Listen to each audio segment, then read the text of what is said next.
I think that anyone who liked the first, who likes the first film, he's going to love this. This truly is an entire plot line that was not included in the first cut. I spoke at your funeral. When I first constructed the script, we wanted to give the Frank Castle character an epic quality. And we wanted to establish Castle as a morally ambiguous figure. And the event in Kuwait was designed to offer the audience this seminal event in Castle's life that he never really recovers from. Abort, Major, abort. Fall back! Fall back! You can't land choppers here. They got RPGs and anti-aircraft. That was good. Also there at the scene is Castle's brother-in-arms, this guy Jimmy Weeks. Remember that watch you gave me 13 years ago? Small payment for saving my life. Oh, hell, that a rocket would have missed anyway. He was 3 feet away, Jim. And all of this pays off. The whole Jimmy Weeks plot line pays off in that Frank Castle, after his family's been killed, when he returns to Tampa, he is after one piece of information. If you're not gonna cooperate, Wait. This man has been through hell. Who's he supposed to trust right now? Let's get him to a safe house. I don't want a safe house, Jimmy. I don't want witness protection. I don't want anything. All I want to know is who gave me up. Frank Castle then discovers that it was his best friend Jimmy Weeks, and he compels Jimmy Weeks in one of the movie's climactic scenes to take his own life. It's an exceedingly dark scene. I can't do it. You can. You will. It was part of the material that I really liked of what we shot, and it couldn't be included in the first cut. We had to in a very sort of fine scalpel way, excise this whole plot area and leave the movie basically intact, because the whole Kuwait sequence, they couldn't finance it. I had very carefully storyboarded that whole Kuwait sequence, and everybody really liked the board so much that we, as a collective, I think we just went back to the boards, and somebody posed the idea, hey, we've got these excellent storyboards, why don't we do kind of an animatic, but make it really stylized with the art of the comic book, or preferably with the art of Tim Bradstreet, who does the covers for The Punisher. My first reaction when I got the call was cool. I was completely excited about it, because here we're being asked to work with Jonathan Hensley, and our responsibility is making something that's going to end up matching this film. I mean, it's not something that you're going to go back to and look at in extra scenes. It's actually the first thing you see when you hit play on that thing. It just kind of evolved as a very exciting, interesting, sort of artistic way to put the sequence together for not a huge amount of money. You got the aspect ratio and the headshots. One of the great things about this piece is that it kind of marries into the opening credits, which are really graphic, and they themselves were one of my favorite parts of the original film, because I'm really drawn to that style of the old Dirty Harry posters and the graphic posters of the 60s and early 70s. It fits, it tonally fits with the picture and the titles. We got Thomas Jane playing Frank Castle and Russell Andrews playing Jimmy Weeks, and a bunch of other actors portraying American soldiers, American GIs, and Iraqi nationals. A friend of mine, Tom Gilliland, and a bunch of his friends came in and became the soldiers for us. I mean, they had all the gear. They helped us gear everything up. They were our military advisors. Yeah, there you go. We did a photo shoot of just their articulated body motion, doing all of the action in the piece. Give you a 3, 2, 1. Okay. 3, 2, 1. Now! Perfect. And then we're able to generate backgrounds on a computer behind them. Now, all of these are stills, but you take so many stills that in placing them together in rapid sequence, you can create a filmic quality. The reason I love to collaborate with Scott Harbin, who did all the photography for this, is because he knows my style, he knows how I like to work. We've worked together quite a lot in the past, so he knows how I like to light things. I didn't understand the lighting when they were first doing it, because the lighting for a photo shoot like that is so different than a feature film shoot. Overhead. We needed to top light the scenes like it was noon conditions outside. Bradstreet uses all the shadows on the face, It's almost like at times he only likes to see the eyes illuminated.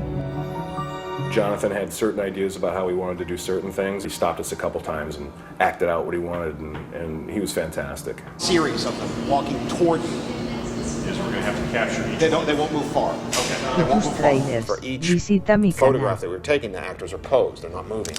And it just the way he asked them to pose was unusual. Yeah, I just saw him do a lot of things I didn't expect, and I was really impressed with his technique. He just has a great eye. It was really just a really great jam between the photographer, the producer, myself, the animator. 3, 2, 1.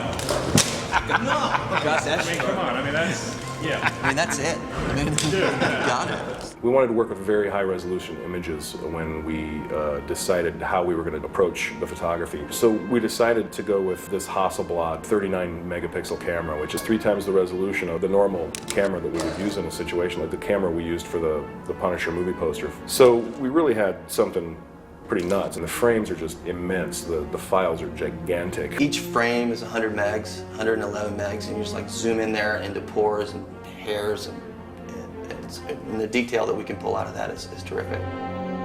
The challenge is taking these photographs, which are just basically normal photographs against a green screen, clearing away all the other information around it, selecting it out so that you just have the character. And then what we did was took it and sent it through a number of transformations in Photoshop to create the basic look and feel of Tim's work. Bradstreet had gone through and done about 15 or 16 of the most key moments, so really we were using that to capture what he was driving at. Unfortunately, we can't have Tim Bradstreet draw every frame, so we created this special filter. We try to grab levels of detail from the original picture and incorporate them in a simplifying technique that still captures the basic film noir, low-key lighting, dramatic feel of the work. And then we use Maya to really give us a sense of movement and to create really motion, speed, importance, drama, especially for the opening shot, to really give it a sense of movement, speed, urgency. The way you can do that in Maya is you can pass the camera through things, past things, and really get a sense of speed, which was challenging because we're matching a very 2D style. Doing the animated sequence at the beginning and adding the extra footage that it relates to back into the film, I think makes a more complete picture. It helps connect the film to the comic. It's more kind of a fantasy of what could have been, you know, had we had the time and the money on the first film. And, you know, it was wonderful to have the opportunity to offer this new storyline.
This was not a normal production.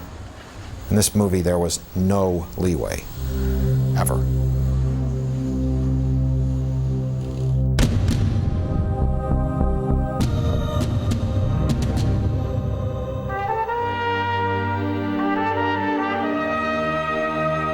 The first time I read a Punisher comic was when Marvel sent over the Garth Ennis Welcome Back Frank series, and I read it in just a couple hours, and then I called Marvel and committed to the project. Well, 20, maybe we can do a steady thing in there. The first thing I knew about anything was what the budget was. We're going to do this $28 million movie. Oftentimes you can go back to the studio and say, look, we've evaluated what this is going to cost. So the first number you had in mind, unfortunately, is a great number, but it's not real. We didn't have that luxury on this. I was under such time constraints. I had to do this entire picture in 50 days, which is half the number of days most action pictures take to shoot. I know that this material can be done in 2 nights. I've done this too many times. It's just that the summer nights are shorter. Right. The sun comes up earlier, goes down later. The other thing is that just so we know, we're not gonna have time on these nights to break for a meal. We'll break. I decided that the only way we were going to be able to deal with that kind of stringent schedule was to have all the action sequences very tightly storyboarded. I hired a storyboard artist, Mark Messenger, 9 months before principal photography. Let's try to get some specificity here and precision right from the get-go. It's traditional on every movie to have a production meeting at the end of the pre-production time. So we came up with a plan that every week, all of the heads of each department would go through portions of the schedule and talk about in depth and at length all of the questions that they had. When we do hit Castle, that punch comes in, does he fall back? We do an outward shotgun blast and the guy's back. How big would this combined Tampa PD and FBI task force be? It had a huge effect on how things went. Never done it before, and I certainly will do it again if directors that I work with are willing. This will all give us food for thought. We will attack Kuwait. In the original script, there was a big battle scene in Kuwait, and we had everything in place, and we just couldn't afford it. The sequence was specifically designed to show why Frank Castle is the man he is as the movie opens. The powers that be decided that it was unnecessary to the telling of the story, and they asked me to cut it.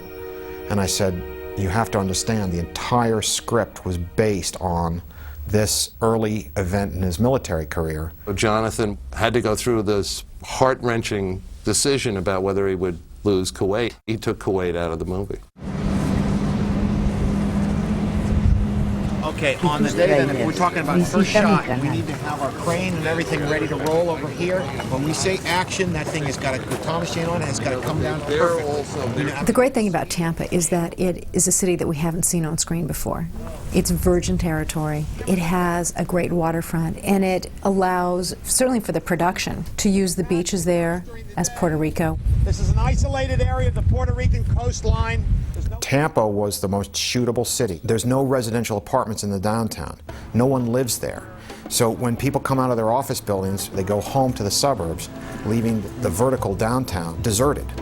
So you can come in there on the weekends or at night and have film crews running rampant up and down the cities with no crowd control problems or anything. Trying to do that in Manhattan quadruples or quintuples the cost of production. They flat out gave us a lot of stuff. They helped us with offices and studio space, and that was a huge difference and a huge help in terms of dollars. So you go 1, 2, 3, 4, 5. 1, 2, 3, 4, 5. Yeah, this is it. This is my weapon. Punisher, butterfly knife. Butterfly knife. I'm gonna change my name to Butterfly. Here we were looking around, and there were sort of the usual suspects, just big guys. And we were interested in a guy that on one hand, yes, could carry the physique of the Punisher, but was more important to understand the motivation. Bang! No. This way. Yes! And let it go.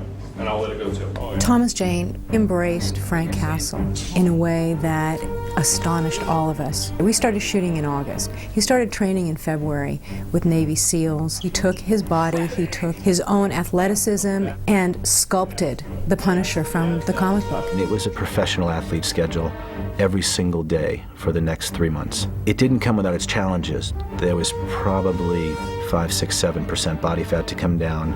Sometimes he would spend 8, 9 hours a day working out between martial arts and training, and he would come in the next day or the day after ready to go again. To get the chance to bring a guy like this onto the big screen is it's just overwhelming, frightening, because you just want to get him right. We have to stay true to the comic. Because that's what inspired us to make the movie in the first place, you know? They say we have this incredible character, so why fuck with it? Is video back up? So guys, let's have about 10 background standing by for this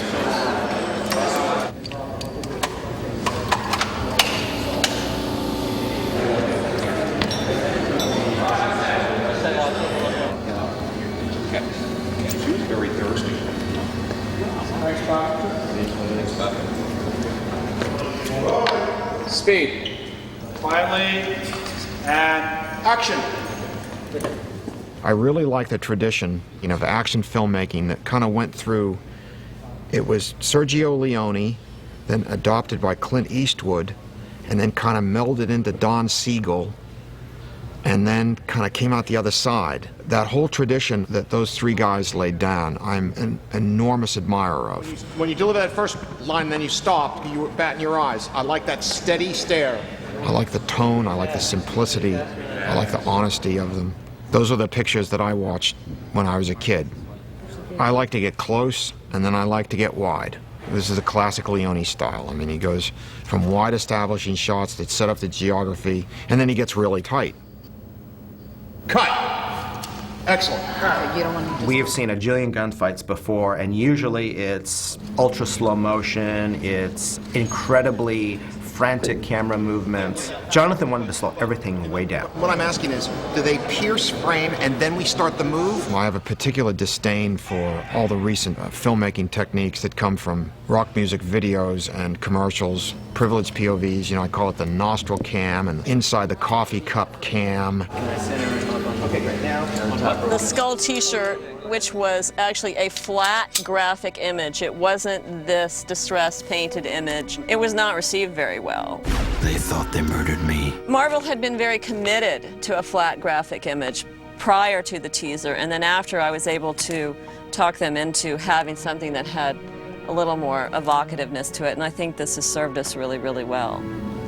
This coat is truly the silhouette I went after, which is the clean shoulder, the tailored waist, and the sculpted collar.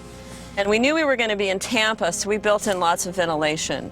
Every place you look in this coat, there is mesh that allows air to go through, because we didn't want Thomas to just expire. There you go. Look at that. That's I'm in the right area.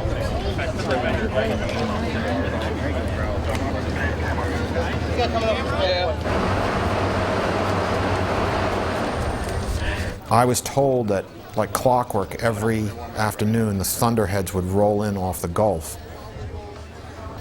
I did not fully understand how volatile the weather systems were going to be.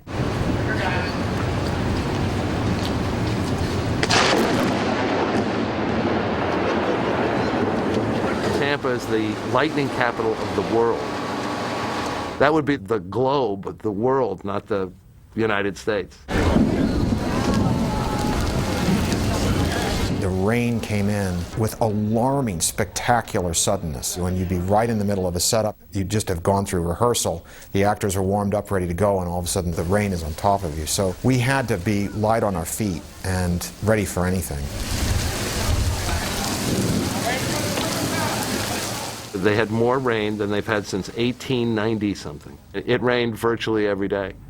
And given our short schedule to begin with, that was a real problem. I'll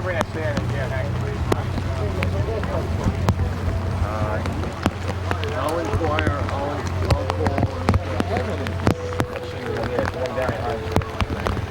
get an umbrella over Thomas on the porch. Jonathan Hensley has always written screenplays as if he was the director anyway. So his perspective as a writer has always been a director's perspective. Just concentrate on those lines. A little slow. I did a little too slow. A little too slow, yeah.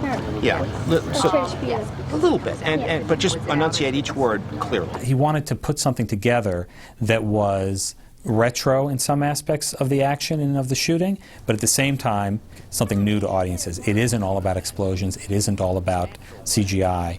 He embraced the books, which is the key in our movies. Look at the comic books, look at the panels. If you love what you see, you can do it. If you want to change the world and change history, go find another movie, not in Marvel. Cut! Great! Great! Great! In that moment, there was a ruefulness. Excellent, excellent, Yeah, excellent. thanks. Look at it. I mean, Yeah. good? Yeah, it felt good. Thanks. Yeah. Good stuff.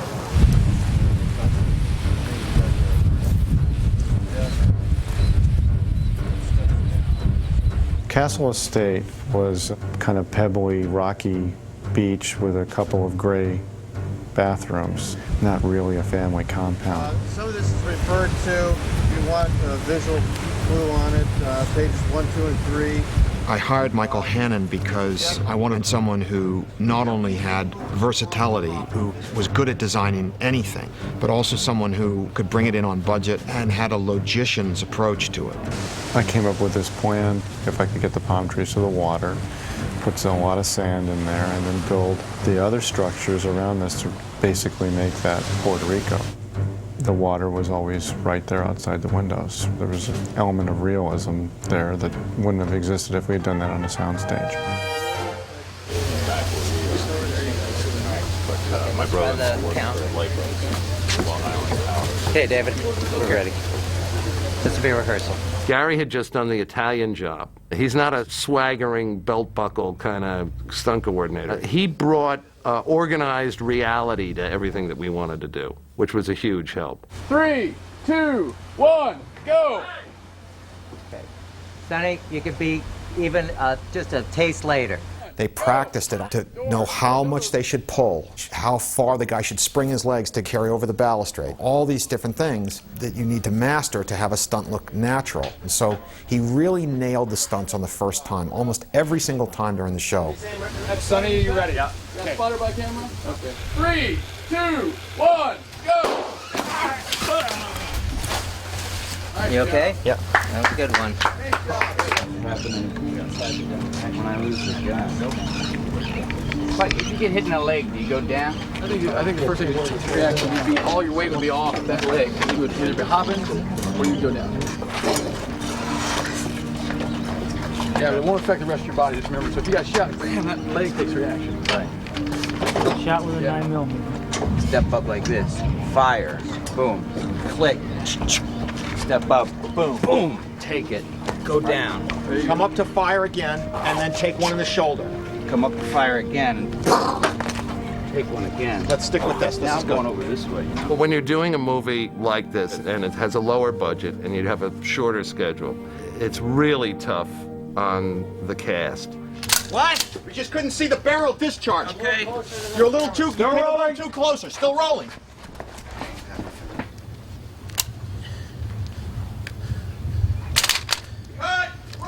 I don't think anybody was fully prepared for shooting day exteriors in the Gulf region in the middle of summer. It was 100 degrees and 98% humidity, and it was quite an aerobic production because of the amount of hustling people had to do.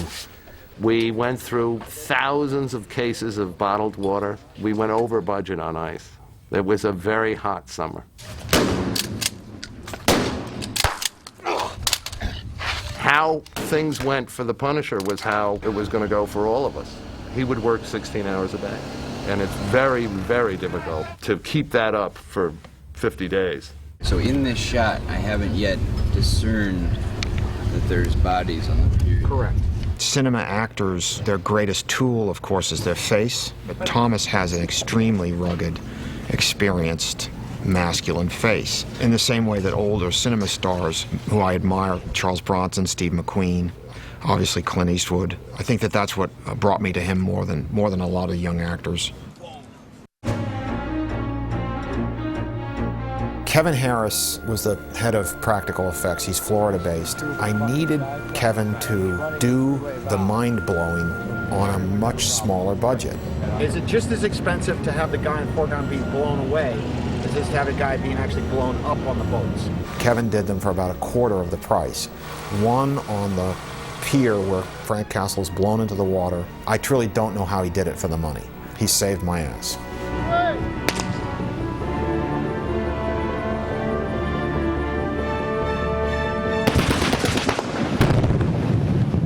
Wow! That heat is pretty much going to be your intensity. The look is just going to be a little bit more fuller. Those are the size of the fireballs. The only thing that's not in there is this phosphorus look, which will be in on the day. Y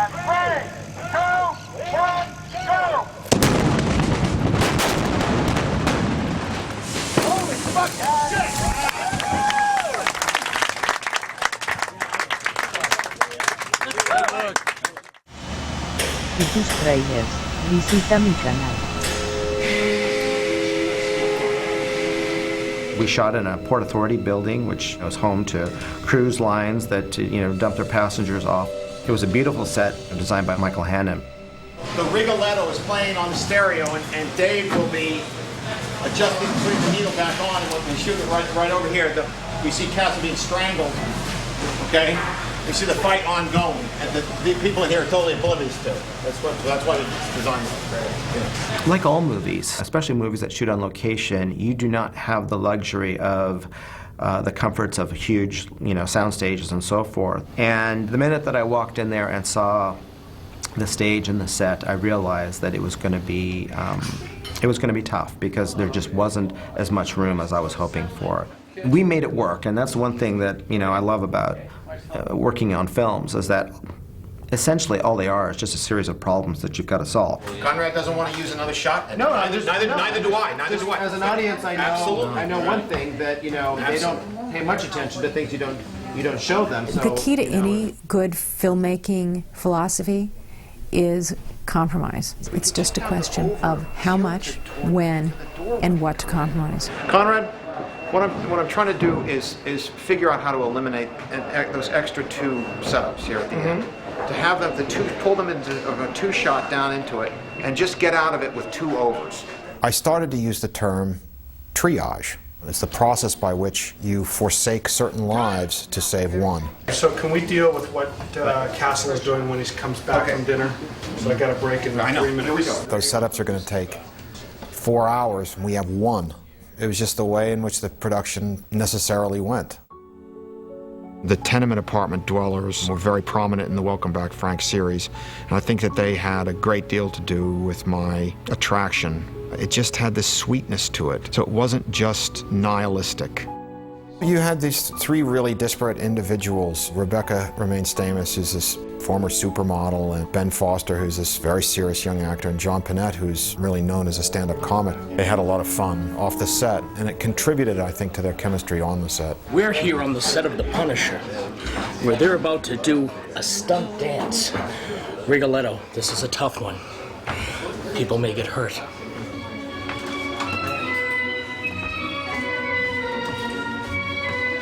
We're all having a lot of fun down here. It's a really easygoing set. I've already done a comic book movie. The character that I'm playing in this one is just this really sweet, downtrodden loser, as opposed to this like slick supervillain that I got to play in the other one. So it's complete opposite, it's fun. I think that Rebecca really has a kind of mystery, which I think is the asset of every great actress. No matter how much you see the actress, you want to see more. You're wondering what is going on there, behind the eyes, behind the mask. You hook into Rebecca quickly in her performance. And cut. Great. Cut. I have this. Rebecca, excellent. Great. Couple boxers, table and all. Yeah. Yeah, it's just his height relationship to the bar, and that's he needs to be like here. So 2 apple boxes are coming in. They'll be in shortly. When you're making a picture with gritty urban realism, like The Punisher, CGI effects will not work because it will completely remove the viewer from the experience. It's going to have a 10 times more believable impact on the audience. And I'm glad we went that way. I just sent a guy out to actually blow holes in these books. And what that's going to be is our post-destruction. There's a book here that's been pretty well torn up and ate up. Back, please. Fire in the hole! Fire in the hole!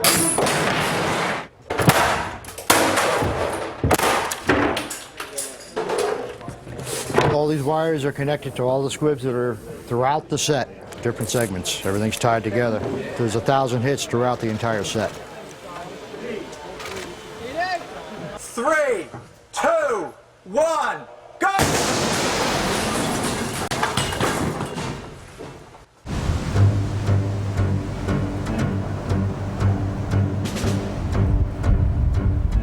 I had been looking around for a nightclub, and I couldn't find one, and so I was a little exasperated over that. But we walked into this big cube of glass that formerly housed the Bank of America. And I looked around and I said, well, there's not much here. And Michael turned to me and said, no, Jonathan, this is the nightclub. And over there, I'm going to erect Howard Saint's private area for his table. See those teller spaces right there in the center of the room? I'm going to build an elevated dance floor on that.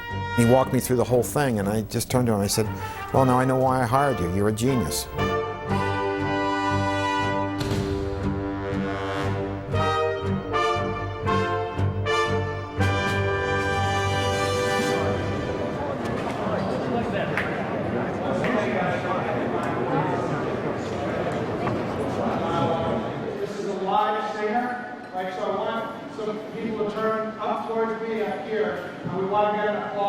David Sardi is one of the great first ADs. You know, he's a career first AD. I feel like, you know, the fates put us together because I needed someone with his ability to anticipate and his vision and a discipline. Where is he? What is he? What is this wall? I mean, are we suggesting that this is a floor below? He was just so integral to the entire process. Look for the yellow X, please, and then we'll go right into salsa. Okay, here we go.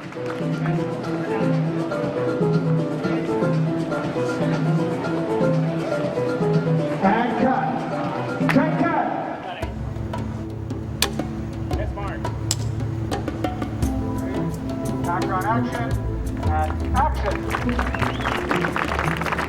We have a tradition in the Marvel Universe. We think that our villains are not all villainous. So John had to go through a journey in this movie. John Travolta is a perfect person to play Howard Saint because I feel that John always brings duality into his characters, and I think that Howard Saint, he's not a good man. I mean, we're evil, you know, but we don't know we're evil. We feel like we've been forced into the situation. I think he relishes these types of villain parts. I think he really has a fun time playing them. He said that he was playing the part like an amoral, degenerate Roman emperor. Well, villains offer you more freedom in their construction because villains usually are living life with more freedoms than your average fellow in regards to what is social and moral behavior. So, in general, villains are very interesting to play because you have much more to feed off of. You have people that are secretly living however they want. They're responsible to no one, basically. So, in some ways, they're easier to play than your straight and narrow characters.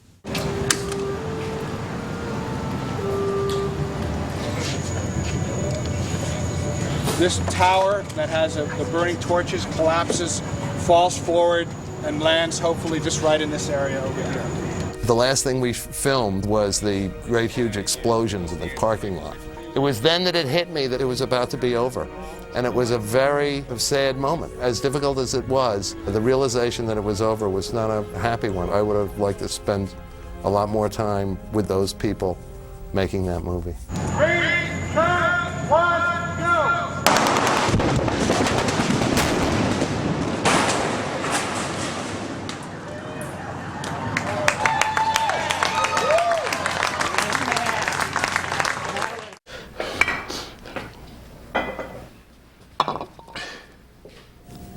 How's work?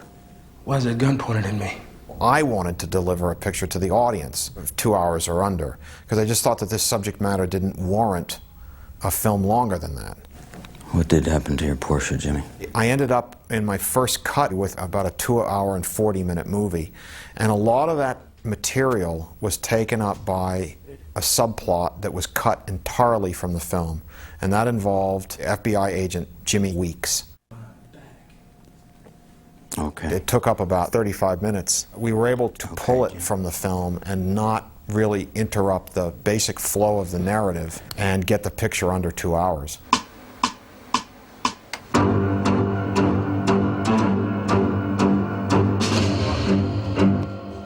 Ricordi sono? Sì. Vai ancora? Partito.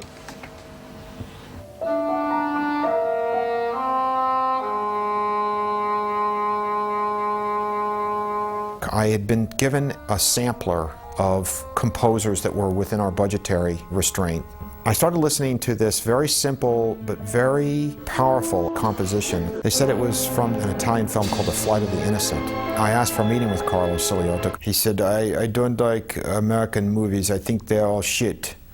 And I said, okay, well, that's fair. But I showed him The Punisher, and he said, oh, I see. Sergio Leone, Sam Peckinpah, I like this, I'll do it.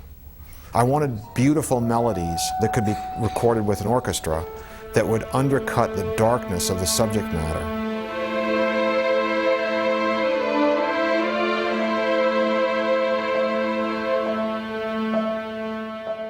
Music is an actor you don't see, so you can play different parts on it. It's the emotional part of the movie, so it's like to be inside the characters from the beginning of the movie until the end.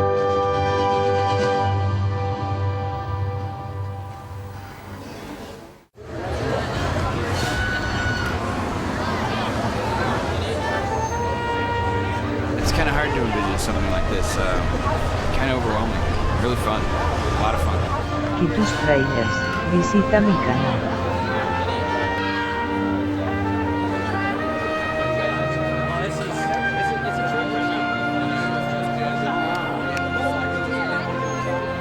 The chance to put Frank Castle on film is an incredible opportunity.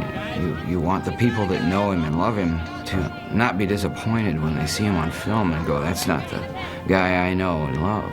I think we made him a more interesting hero. We made him sensitive.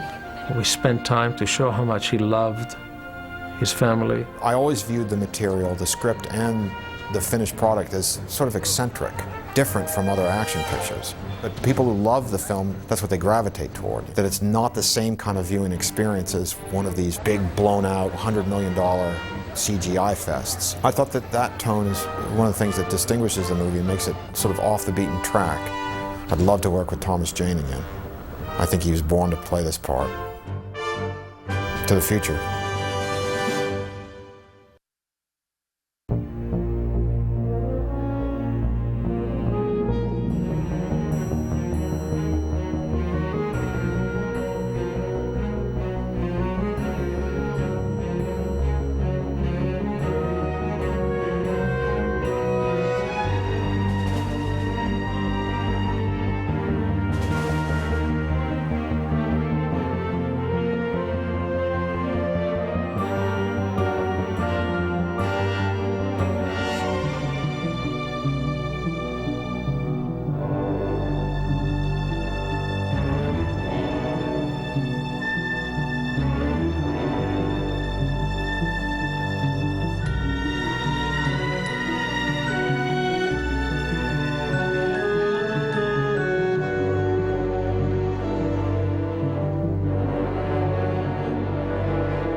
The main purpose of having a poster is to just sell the film naturally. If you're going to have a huge wide release with the stars, you'll put them front and center.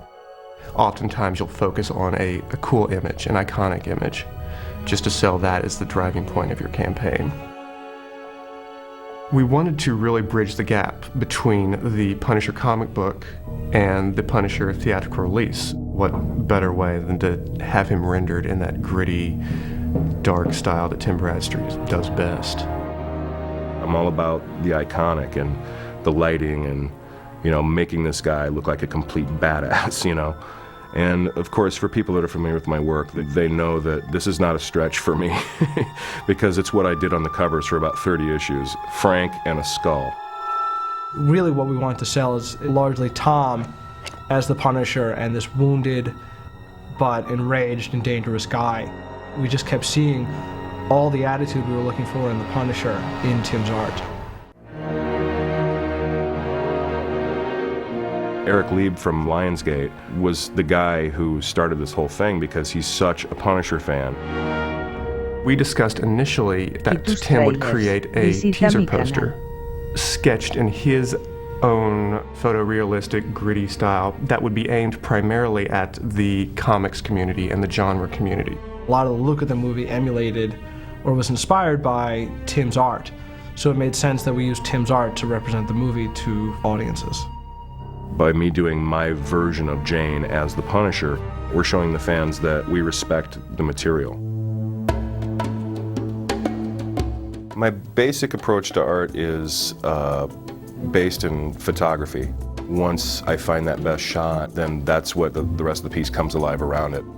Then I do my interpretation of that photo on like a vellum paper to really breathe life into it beyond a photograph and to really make it sing beyond a concept is, I think, really in the inking of the piece and how I translate it from there.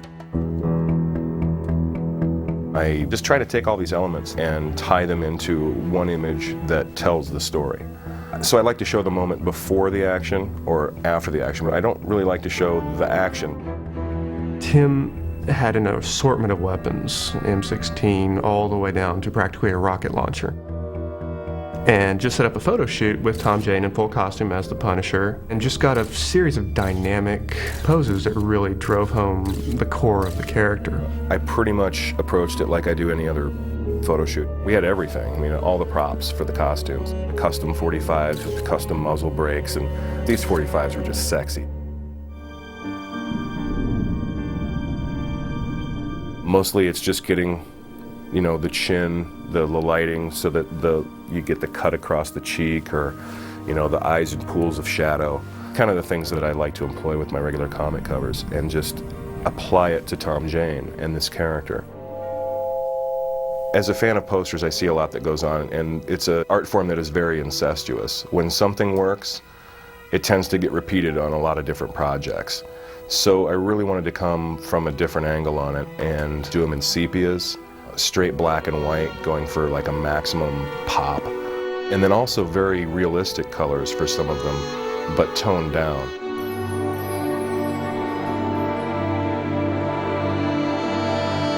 Tim was doing posters that were going to be in comic book stores and would be promotional items. Ultimately, they just started progressing into these great cinematic one-sheets.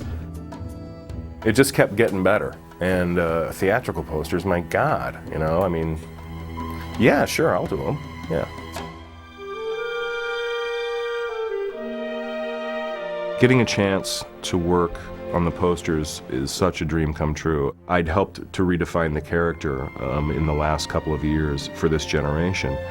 And the fact that I was able to contribute to the film and see my work up in movie theaters all over the place is, I can't even tell you what a gas that is. And I hope it continues.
you basically just do what you need to do.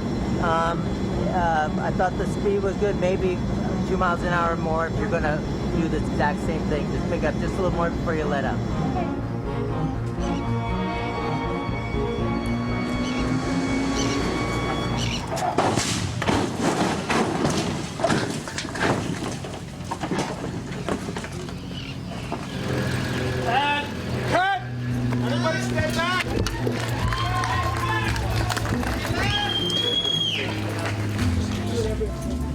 I wanted to get a little bit further around, and I thought there would be a little more delay on the butt. All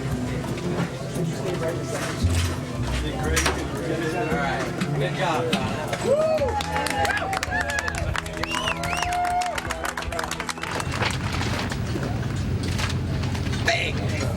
Oh my God. Great. You know what? I mean, dead perfect. Gary, this is awesome. That was really just by chance that I ended up in this business. My grandfather actually was one of the original Keystone Cops and worked for Max Sennett back in the 1920s. But I really never had any aspirations of being in this business. I was a professional racer, and that's really where my passions lie. Actually, I started in the 70s as a stunt performer, then made the transition in the early 80s from a stunt performer to a stunt coordinator. These high angles for a lot of this action, you know? The reason why I wanted Gary Himes was because he was an extremely comprehensive, thorough guy, and a true professional, and he impressed me again and again and again with his desire for preparedness. We do have a limited budget, so it really involves being very well prepared, having everything planned out, both from a budgetary and a time standpoint. You pretty much have to have it together. We got to be very, very precise here, okay? We would meet throughout pre-production where we would discuss the boards shot by shot. Okay? Yeah, it goes right through the door, and let's have the fist caught in the door. I really felt like he was approaching the picture in a super organized way. He and his team just meticulously planned every single gag, every stunt gag. One, go! He took my anxiety away from the process. I felt like, you know, I had a real hammer in charge of that whole area of the film. It's one of the most critical parts of the film. It's an action picture. What we're doing here today is we're just doing a little test jump, test the pressures in the shocks, front and rear, and just I'm in a jump harness, which this is part of. So we're just testing the car to make sure we have everything dialed. Okay. All right, let me go get some cameras, and then we'll videotape this.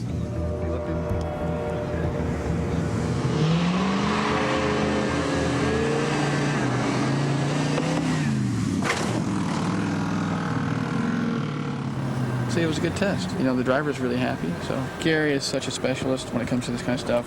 What I think is one thing, but you know, he's going to make the major decisions because this is really his forte. And so I'll just take the information to him, and we'll make judgment calls from there and adjust our setups again. I said, we're not doing any CGI enhanced stuff whatsoever. We're going to do everything old school with real stuntmen, real explosions, real crashing cars. A lot of the time, when I watch a CGI enhanced stunt, I just don't believe it. It doesn't look real. We're taking a very, straightforward, realistic approach where there will be no CGI, no digital effect shots in it. It's pretty much what you see in the lens is what you're getting.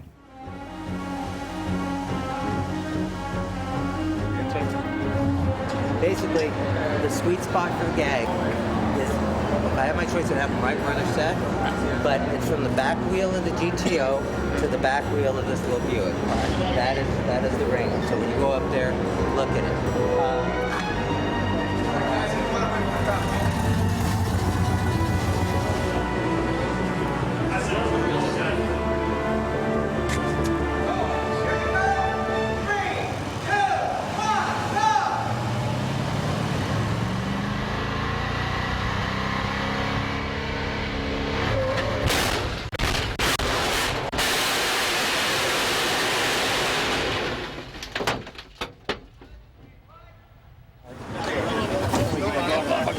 We've assembled a wonderful team here. Overall, by the time the film's been completed, we'll probably have used close to 40 different stunt people on the film. we always try to bring in the best people for the job. Okay, guys, so here's the briefing on what we're doing. This is a 5-camera setup, so far as I know, of the propane tank explosion. Mark is going to get ratcheted back and ignited and flying and landing on fire. Okay, that's the gag. All right, Enforcer number 2, we're doing a little rehearsal to Enforcer number 2. This will be where he's hiding behind the grill, and Castle just comes out of his house and shoots the propane bottles, which explode and blow Enforcer 2 about 25 feet back. He'll be flying through the air on fire, and that's it. Then he's dead. And physically on fire, if you do it right, it feels pretty good. When you do it wrong, it feels horrible. So we're going to do it right, and we got a good crew with me, and there you have it. I know we got the brush. You got your brush? I have a brush. I try to keep everything just as calm around me as I can, just it allows me to think. And as much as we plan for everything and account for everything, it's a bomb, and I stand on top of it, and it makes me think about some things. But it's good. It's good.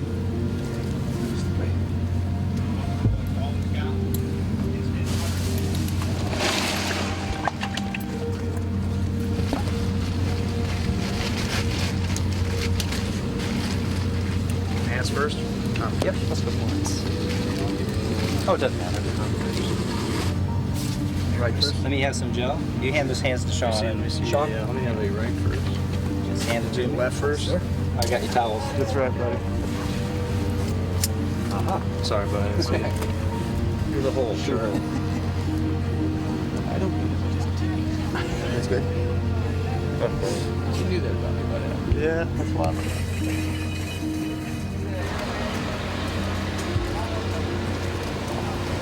We'll go hot here. Right. And then we'll walk in. Exactly. And then we'll Once start you to- go in and he's glued, because I want to roll it before you even exit frame. Yes. Okay. That's fine. Very good. Let's go. Good, Mark? Let's put the mask on and hook me up. Okay.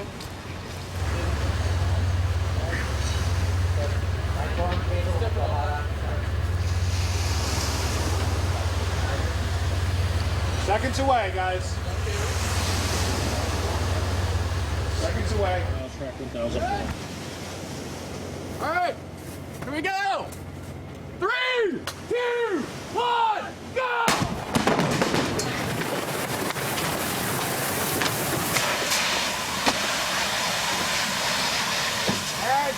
Cut! Okay, on the pause. Everybody back. I said I'll take either cut or get in there. Yeah, I know, and I was waiting. I was waiting to see when I saw him say, "Man, I can't," so maybe I didn't hear. Flyers. What's it? Flyers. So it should be here. What's it? How you doing, Val? Fine. Oh, great, thank you. Hey, and that's how it's done. Another day at the office.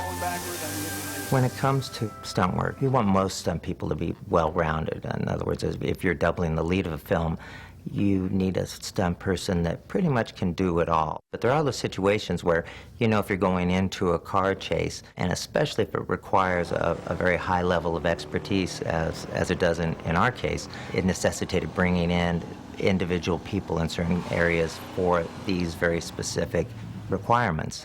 Rick is on the 75, he's in there, he's protected, you know.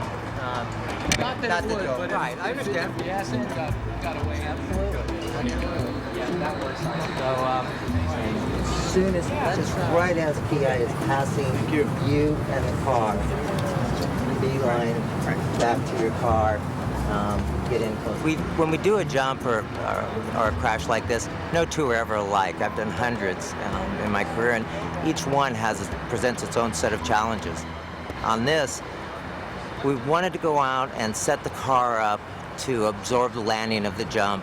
I tried to utilize several different techniques, both a suspension seat, utilize a suspension harness for the driver to prevent any spinal injuries, and then set the suspension up in the car as well to absorb the impact of the jump. Bottom line is it just punch it just prior to liftoff, right? Okay. Just to get a little loft, you know, just to lighten that front end a little bit. Yeah. And that's it. On situations like this, you draw from both experience as well as there's a lot of like intuitiveness involved as well. After doing this as many years as I have, you kind of get a sense of things. We try to, you know, take as much risk out of the stunt as possible. That's pretty much my job, is to try to look at anything that could possibly happen, you know, prep for the worst and hope for the best.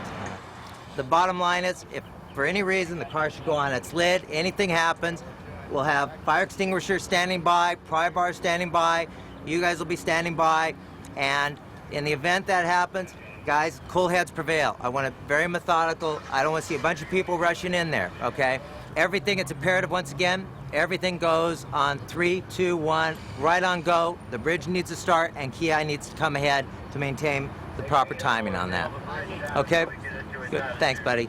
All right. Anything you can do, guys, let's start brooming everything back. There should be nothing on this road but the ambulance and the Great Hall.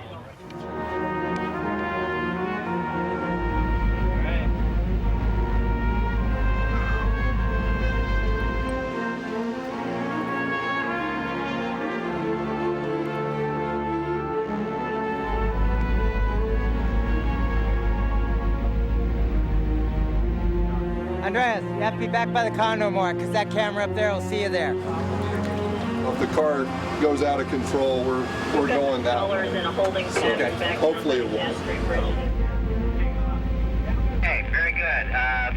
Dane, are you guys 100% in the car? Yes, Ki is 100%. All right, stand by. Let's start the engine. Stand by. You guys, we're fully locked up. Sheba, confirm the bridge. No one is anywhere. Here we go. Okay, Martin, it's yours, and I'll take it. Hey, here we go, guys. Pictures up. Let's roll video.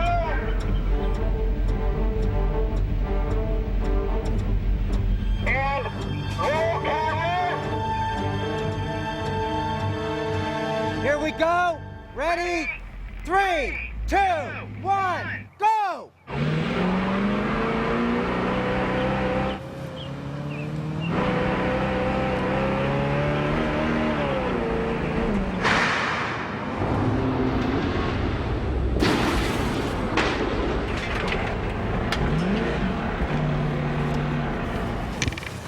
And that's a cut! Very good, Chief. Stay here! I know how Ki is right away. Thumbs up on Ki. Thank you. What? Once again? Watch this. Yeah! This angle is excellent. Yeah. He's got the first name. I mean, they all are. Nice, brother. Cool. How'd you feel? It was great. Go for call. Jump number 1, we might even do it again. I think it actually worked out real well. You know what? I'm only as good as the people I have working for me, and I try to surround myself with great guys, so, you know, my hat comes off to these guys. Gary's been amazing. Him and his crew that he works with. I'm just proud to work with guys who are just that good, you know. And when you work with guys that good, you want to give everything to it. That's what it comes down to. Overall, we've probably used 3 different people to double Thomas Jane on the film. Not only car driving double, but my assistant, Mike Massa. Mike is doubling from time to time. And Mike Owen being his primary stunt double.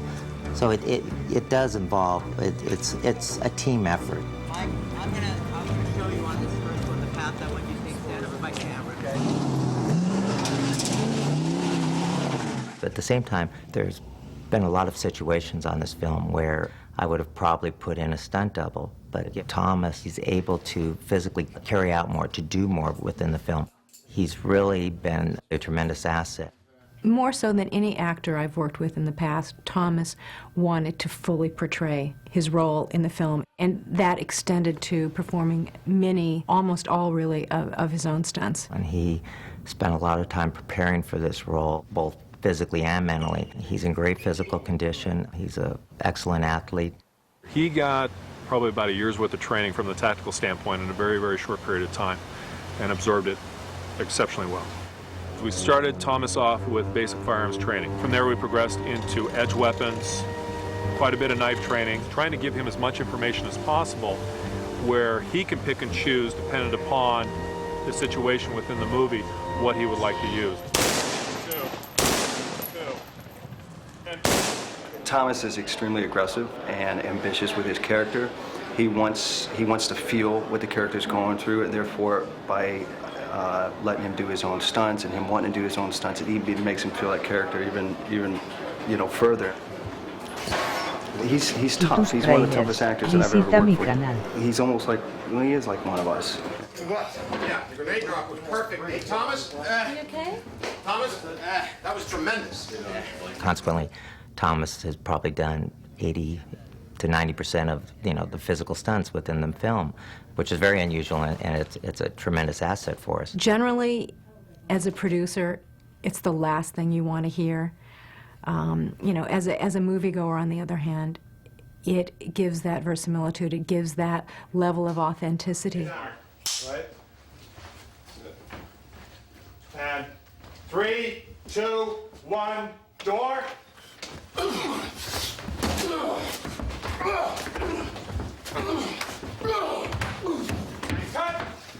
We hired Kevin Nash, a professional wrestler and also a very good actor, surprisingly good actor. Hello.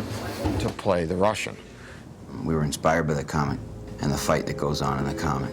It was really creative and great character. We wanted to utilize that as best as we could. Words that me and Jonathan came up with to describe the fight was a horrific clown show. A storyboard artist and I worked in Los Angeles. We boarded all of the action of the entire picture. I had a fully articulated, storyboarded Russian fight sequence. I knew what I wanted. We were then able to give the storyboards to Gary Himes, and he started having rehearsals. And he found out that there was some aspects of the interior of the tenement apartment that could be made to better use. So he started adding things to the Russian fight sequence, and it just got better and better. Charlie. Kevin's incredible. We couldn't have done a lot of the stuff that we did if Kevin wasn't Kevin, because that stuff, it's like a dance, and if your partner can't dance, it's gonna look ugly. I was playing catch up with Kevin the entire time. Kevin is an enormous man. I mean, he's 6'10" and over 300 pounds, but he was a basketball player, and thus is very light on his feet. He's very nimble. So he was able to control his movements and also the movements of Thomas Jane in this brutal fight. So when he had his hands around Thomas Jane's neck, for instance, they could give their movements a sense of tremendous ferocity and violence, but at the same time not hurt each other. Kevin not hurt Thomas Jane because he outweighs him by 130 pounds. That's great. I think that this was originally written to be a little bit more lighthearted of a fight scene. Thomas's intensity was so good on it, and he does everything. I mean, I thought that there'd be a stunt double doing 90% of this, and Thomas is doing the whole fight scene. So, and he brings that when an actor like that puts that kind of intensity in every scene, it brings out the best of you too. And it's been a pleasure to work with him. We kept wider than normal. We didn't rely on insert shots as much as other fight sequences. In other words, through the rehearsals with Thomas Jane and Kevin Nash, we had them do the fully articulated moves where you see both actors. And Conrad and I committed to filming it and letting the actors rehearse, getting really good at the articulated moves, and then stepping back just a little bit and filming it.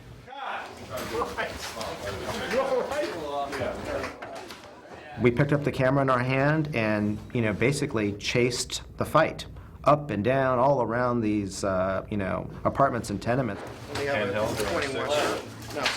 The fight was really dictated by the actors because, I'll be honest with you, I've done a lot of fights in my life, but I've never done a fight in which 99 and 9/10% of the entire fight was done with the two principal actors. That just really adds tremendous credibility to the fight itself.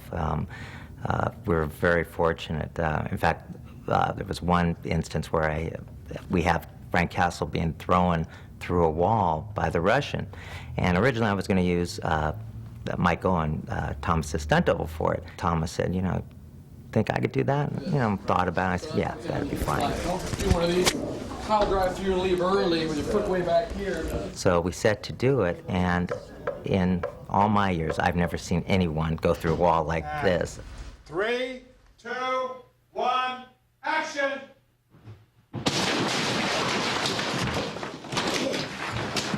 It was so powerful and so dynamic.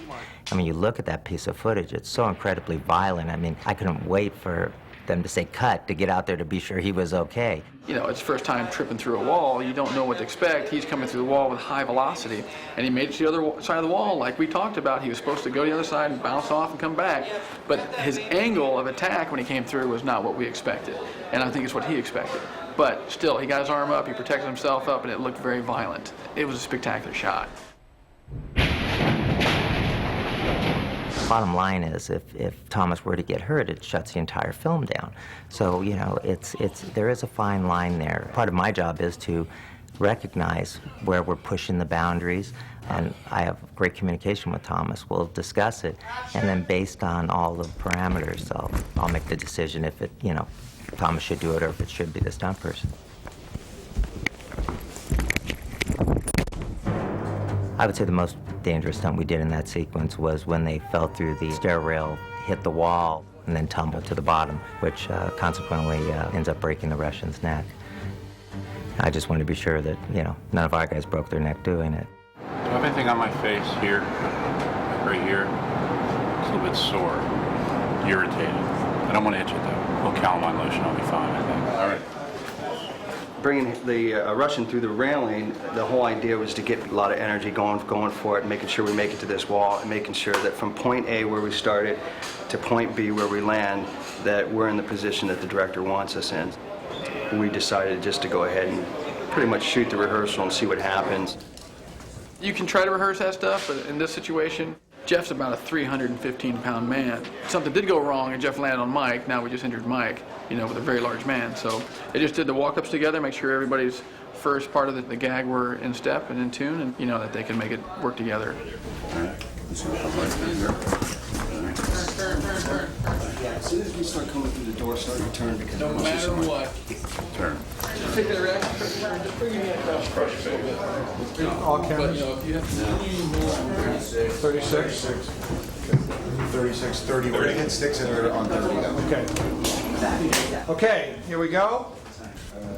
All right, set. Ready, guys? Yeah. Hold the ball. And roll sound, please. 204, take one, off-speed cameras. 204, take one, A camera. Okay, and 3, 2, 1, action! And cut! We have thumbs up, guys? Everyone all right? All right, we have a thumbs up. You drove them all the way clear across. Okay, cut their coffee. Lauren? I know. Tremendous. Well, we got Tremendous, guys. Very nice. Okay, so Tremendous. we checked the gates on this? Yes. It takes a very unique individual to become a stunt performer. If you look at the numbers overall in this country, it's much easier to get in the NFL or the NBA than it is to be a successful stunt person. There's actually less than 500 full-time working stunt people in this country, and people that work, 200-300 days a year. Whereas every football team has, 30-40 players on the roster overall, so, you can see there's a very small percentage of people who actually are successful or become successful in this industry as stunt performers. And any questions, anyone? Okay, have a good, safe ride. Roll cameras. BT. 3, 2, 1, go!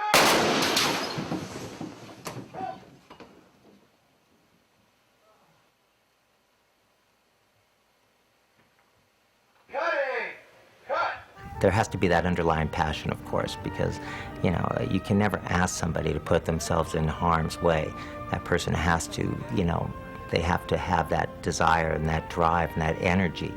I think that's great when somebody can actually, they accept the risk, accept the challenge, they have the confidence and the skill necessary to bring it to fruition, and they're very calm and collected about it.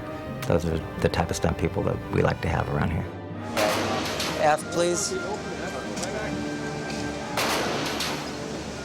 Oh, great, great, great. That's great. Okay. There's not a film Very that I good. don't learn something new on or find a better way or a different way. My opinion is no one person knows it all. I mean, yeah, you need a great camera crew, you need people that understand action, and you need, you know, it goes all the way from the ADs on down. You need wonderful special effects people if you're doing mechanical effects, gags, explosions. The bottom line is you're relying on the people that you're surrounding yourself with. And we were very fortunate. We had a wonderful team on this film. Great job, Harry. Nice. Yeah. Really, really Great good. job. Thank you very much. All right, now we got the tough one. Okay. Thanks.